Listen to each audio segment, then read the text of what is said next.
Que a graça e a paz de Deus e de Jesus Cristo, seu Filho, seja com todos nós. Amém? Para a glória de Deus, nós estamos aqui de novo, usando essa ferramenta maravilhosa para louvarmos e bendizermos a Deus, para meditarmos na sua palavra e para abençoarmos outras pessoas através da evangelização. Por isso, a partir de agora, ao assistir esse vídeo, ao ouvir essa mensagem, esteja orando, pedindo a Deus que fale contigo lá no íntimo do seu coração. E pense em alguém para quem você possa enviar essa mensagem. Mas nunca se esqueça, não deixe que o culto virtual ou a transmissão pela internet ou o vídeo substitua jamais o culto presencial. Lembre do Salmo: alegrei-me quando me disseram, vamos à casa do Senhor. Amém? Para a nossa meditação de hoje, eu gostaria que você abrisse a sua Bíblia no segundo livro dos Reis de Israel, capítulo 20, versículo de 1 a 11. Como você já se acostumou, abra a Bíblia, faça a leitura comigo e não feche a Bíblia. Deixe ela aberta para acompanhar a exposição do texto bíblico. A Bíblia diz assim, 2 Reis, capítulo 20, versículo de 1 a 11. Naqueles dias, Ezequias adoeceu de uma enfermidade mortal. Veio ter com ele o profeta Isaías, filho de Amós, e lhe disse, assim diz o Senhor, põe a tua casa em ordem, porque morrerás e não viverás. Então virou Ezequias o seu rosto para a parede e orou ao Senhor, dizendo, lembra-te, Senhor, peço-te, que andei diante de ti com fidelidade e com inteireza de coração, e fiz o que era reto aos teus olhos, e chorou muitíssimo. Antes que Isaías tivesse saído do parte central da cidade, veio a ele a palavra do Senhor dizendo, volta e dize a Ezequias, príncipe do meu povo, assim diz o Senhor, o Deus de Davi teu pai, ouvi a tua oração e vi as tuas lágrimas. Eis que eu te curarei. Ao terceiro dia subirás à casa do Senhor. Acrescentarei aos teus dias 15 anos, e das mãos do rei da Síria te livrarei, a ti e a essa cidade. E defenderei essa cidade por amor de mim e por amor de Davi, meu servo. Disse mais Isaías, tomai uma pasta de figos, tomaram-na e puseram sobre a ferida, e ele sarou a saúde.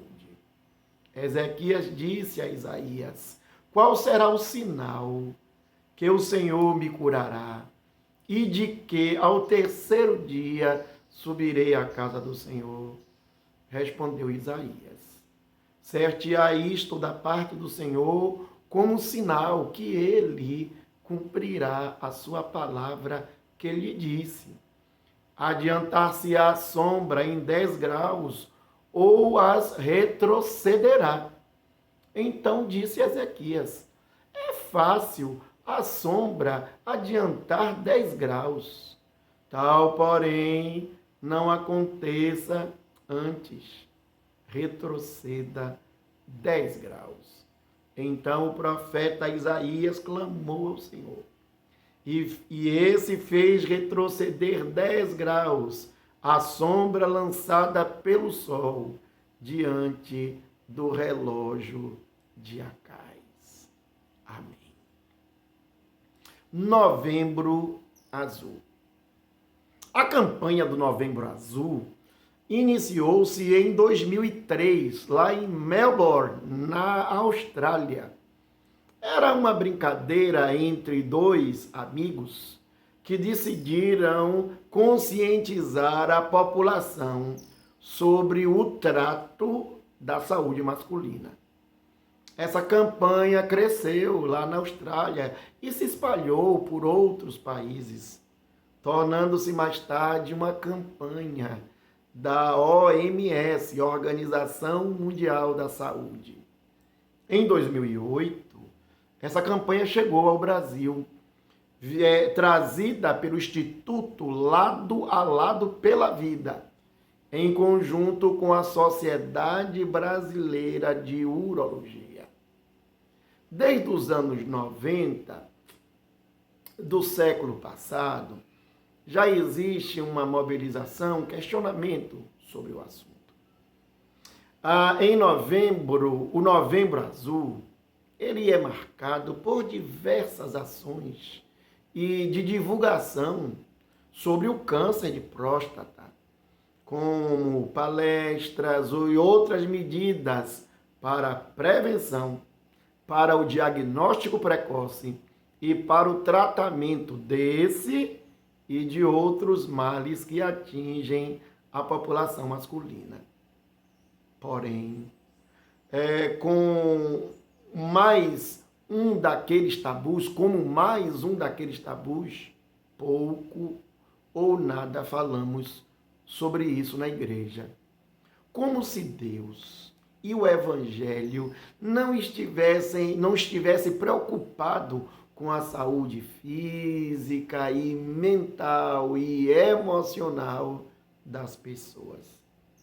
Eu aceitei no coração esse desafio e gostaria que você acompanhasse a exposição desse texto, a exposição dessa passagem bíblica e fizesse uma relação junto comigo sobre essa campanha, a campanha do Novembro Azul. Escolhi esse texto, o relato sobre o rei Ezequias, que foi atingido por uma úlcera, podemos traduzir como uma chaga, uma ferida, uma espécie de erisipela ou um tumor, que não sabemos direito qual a sua extensão, qual o seu tamanho, mas sabemos da sua gravidade, que por causa dessa enfermidade, a morte lhe estava espreita, a morte era certa. Não pense aqui que eu lhe direi que Ezequias tinha um câncer de próstata. Não vou dizer isso não, viu? Mas não se admire se descobrirmos mais tarde que ele tinha uma doença maligna, ou seja, um câncer. Deste episódio da vida do rei Ezequias, eu gostaria de tirar com vocês algumas lições. Leiamos juntos o versículo 2 e o finalzinho do versículo 3. Vamos lá? 2 e o finalzinho do 3. Então virou Ezequias o seu rosto para a parede e orou ao Senhor, dizendo, finalzinho do 3 agora, e chorou muitíssimo. Vamos de novo nessa última parte? E chorou muitíssimo. Você sabia que, de acordo com o Instituto Nacional do Câncer, o INCA, o câncer de próstata é o segundo que é mais comum entre os homens no Brasil? Ele perde apenas para o câncer de pele, que a estimativa para esse ano é que mais de 70 mil pessoas, 70 mil homens sejam atingidos, diagnosticados com essa doença. E que a cada 36 homens diagnosticados, se torna vítima fatal. Pois é. Mas mesmo assim, por causa do medo, do preconceito e de outros tabus ligados à masculinidade ou a ameaça da perda da masculinidade, muitos homens ainda se recusam a visitar o médico periodicamente, dificultando o diagnóstico precoce e o tratamento menos invasivo e uma maior chance de cura. A primeira lição, o primeiro argumento que eu encontro nesse texto é que o rei Ezequias se envergonhou e se entristeceu. Oh, gente, sim, Ezequias estava vivendo algo muito semelhante a um diagnóstico de câncer ou de qualquer doença que vai lhe levar à morte. Ele era um rei poderoso, um rei conquistador, um rei guerreiro. Naquele mesmo instante, naquele mesmo episódio, ele estava em guerra com a Síria. A Síria era um daqueles reinos dos caldeus, da antiga Mesopotâmia. Ele era forte na batalha, um guerreiro, porém agora estava atormentado pela doença e pela morte que estava ali de olho nele. Diante, porém, desse diagnóstico de morte, Ezequias não fez uma outra coisa senão se virar para a parede. Como nós dizemos assim, virou de costas para o mundo. Estava declarando, quero ficar sozinho. Não quero falar com ninguém. Não quero ver ninguém. Não quero que ninguém me veja. Não quero ser visto. E começou a chorar. Pois é. Homem sente vergonha. Homem sente medo. Homem também chora. Homem sente medo, por isso não investiga, por isso não vai ao médico. Homem sente vergonha de não ser mais homem, de não ter mais potência. Homem sente medo daquela dorzinha, ou daquela coceirinha, ou daquela irritação, ou de um pequeno sangramento quando ele urina. Eu falei urinar mesmo, viu? Porque homem não faz xixi. Homem urina. Homem tem pavor de não funcionar mais como funcionava antes. Ô, meu irmão, se você está apresentando qualquer um desses sintomas que eu falei agora, a coceirinha, a dificuldade de urinar, a ardência, a dor, o incômodo, o sangramento. Ou se você não tem nenhum desses sintomas, mas tem mais de 40 ou de 45 anos, você precisa urgentemente ir ao médico. Se você tem medo, vá acompanhado de sua esposa, de seu irmão, de alguém da sua confiança. Se você tem vergonha, vá escondido, vá mascarado, vá para uma clínica ou para um hospital bem longe da sua casa, bem longe do seu trabalho, para que ninguém lhe veja. Mas não deixe de ir. Sua saúde, o seu bem-estar, a sua vida é e deve ser muito importante para você e para a sua família. Mesmo com medo e com vergonha, vá e procure ajuda, mesmo que você não tenha ainda sentido os sintomas. Vejam comigo aí, agora o versículo 7. Versículo 7. Diz assim o versículo 7. Leiamos juntos. Disse mais Isaías, tomai uma pasta de figos. Tomaram-na e a puseram sobre a úlcera, sobre a ferida. E ele recuperou a saúde. A segunda lição que eu gosto desse texto, que eu gosto de retirar desse texto, é que o rei Ezequias fez o tratamento devido. O médico que o atendeu, o médico que atendeu o rei, e falarei desse médico numa outra oportunidade, não vou falar dele hoje, Mas o médico que atendeu o rei e que lhe deu o diagnóstico da sua doença, agora lhe recomendou o tratamento devido. Oh, meus irmãos, nós somos tão preconceituosos, nós somos tão temerosos, nós somos tão envergonhados que muitas vezes não aceitamos nem o diagnóstico, nem a cura, nem o tratamento, e por isso não recebemos a cura. O câncer de próstata, que eu falei que é grave e que atinge, há uma previsão de mais de 70 mil pessoas novas contaminadas no Brasil esse ano. Ele pode ser diagnosticado facilmente com 3 exames específicos. O primeiro exame é o exame de sangue, chamado de PSA. Esse exame é um exame muito simples. Igual aquele examezinho que a gente faz de colesterol, de triglicéridos, de glicemia, é um examezinho de sangue. O exame de PSA é capaz de detectar alterações no antígeno prostático específico.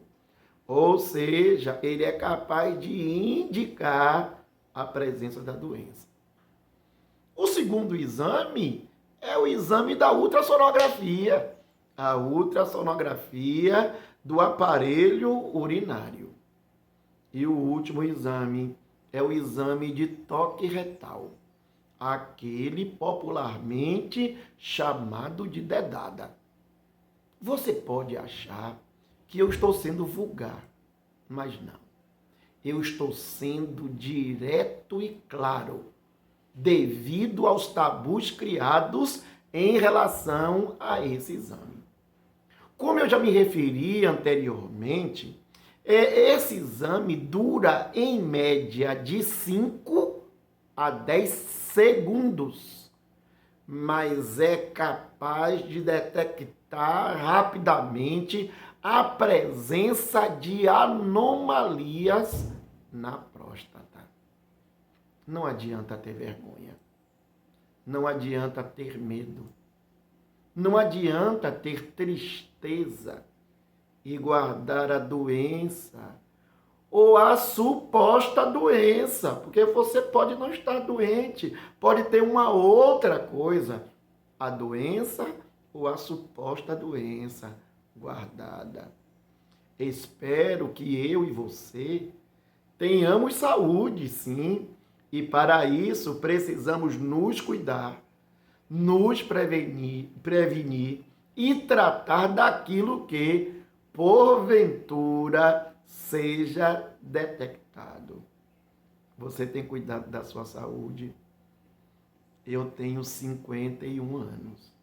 Pois eu quero lhe declarar agora, lhe dizer, tenho sim. Tenho feito meus exames regularmente. O PSA, a ultrassonografia do aparelho urinário e o exame de toque retal ou o exame de toque da próstata. Não é vergonha para mim nenhuma de dizer isso aqui através das redes sociais e num momento de pregação.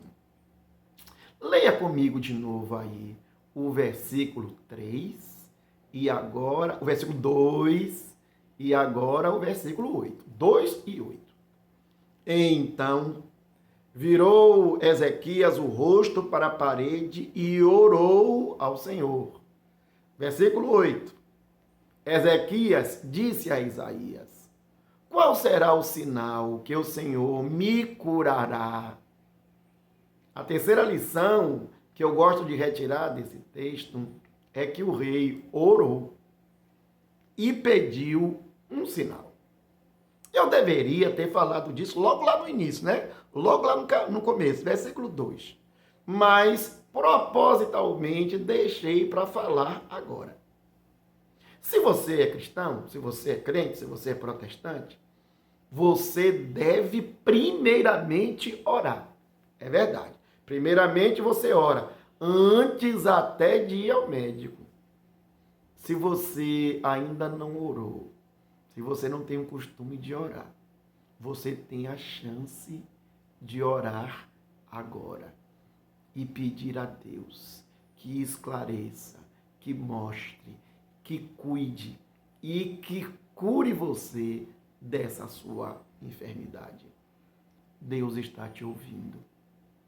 Deus está te escutando. Deus está enxugando as suas lágrimas. Deus está te acolhendo nos seus braços. Deus está prestando atenção ao seu clamor. Deus é o Deus dos milagres. Agora, há uma coisa especial sobre o milagre de Deus, ou a forma que ele opera. Deus é Senhor, é soberano. É Ele quem determina o jeito, a forma, o recurso que Ele vai usar para fazer o milagre na sua vida. Quando lemos a Bíblia toda, ou algumas passagens específicas sobre milagres, nós vamos descobrir que, neste caso, ele usou uma receita caseira, né? Uma compota de figos, um creme de figos. Em outro texto, ele usou um cuspe. Cuspiu no chão, fez um lodozinho e colocou lá no olho do cego. Num outro texto, ele usou uma vara ou um cajado. Em outro ainda, ele usou a imposição de mãos dos líderes religiosos. Mas quando estudamos os evangelhos, em várias passagens, Jesus usou apenas a sua palavra quando ele diz: vai, e a tua fé te salvou. Aleluia. Isso significa que Deus opera tanto de uma forma como de outra. É Ele quem determina o recurso e o meio. E eu queria lhe dizer, Deus usa os médicos. Mesmo aqueles médicos que não creem nele, que não acreditam nele, que não se devotam a ele, eles são ministros de Deus, instrumentos de Deus para tratar e curar os enfermos. O rei Ezequias, após ter orado, pedido a Deus a sua cura e crido que Deus iria curá-lo, ele diz: eu quero agora uma prova. Eu estou pedindo agora uma prova. Alguém pode dizer: ele não teve fé, ele fraquejou na fé. Pois é, Deus que estava lá com Ezequias não considerou uma falta de fé. Muito pelo contrário, Deus lhe deu uma prova para confirmar o milagre que ele acabara de conceder ao seu servo. Deus lhe deu não somente o milagre, mas Deus lhe deu um sinal. Se você, meu irmão, já recebeu um diagnóstico médico falando desta doença que nós estamos falando agora, que é o câncer de próstata, ou qualquer outra doença, gente, viu? Qualquer outra doença. Se você recebeu um diagnóstico médico e seguiu todas as orientações do médico, ou que acredita que recebeu diretamente de Deus um milagre em forma de cura, volte ao médico que lhe atendeu. Sim, faça novos exames. E aquela doença que existia antes, que aparecia nos exames antes, ela não vai mais aparecer agora. Ninguém tem autoridade para suspender um tratamento médico sem orientação do próprio médico.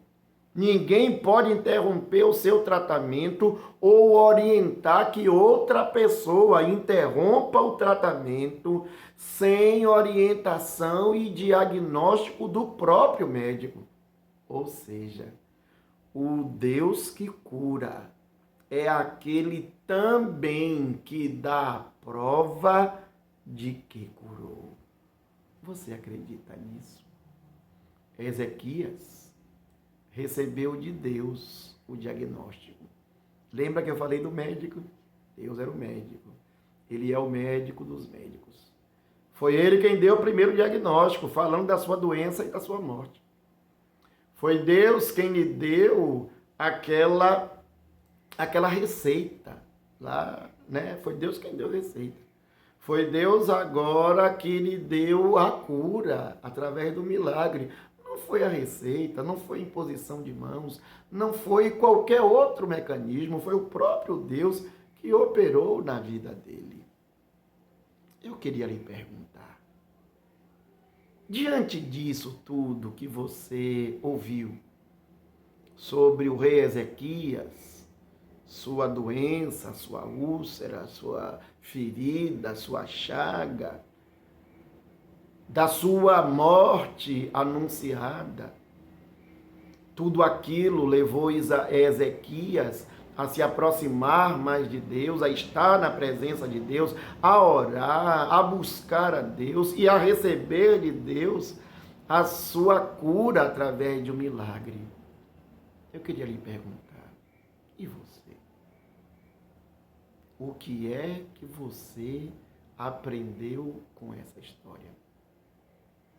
Você tem cuidado da sua saúde? Você tem ido regularmente ao médico para se prevenir ou para se tratar? E você tem depositado em Deus a sua fé, a sua esperança, a sua confiança? Eu quero lhe dizer, Deus é o Senhor da vida, o Senhor da saúde, o Senhor da cura. Ele é aquele que quer cuidar do seu corpo físico, mas muito mais da sua alma. Pense nisso. Faça a sua oração e Deus estará te ouvindo e operando em você conforme a sua vontade. Que Deus lhe abençoe.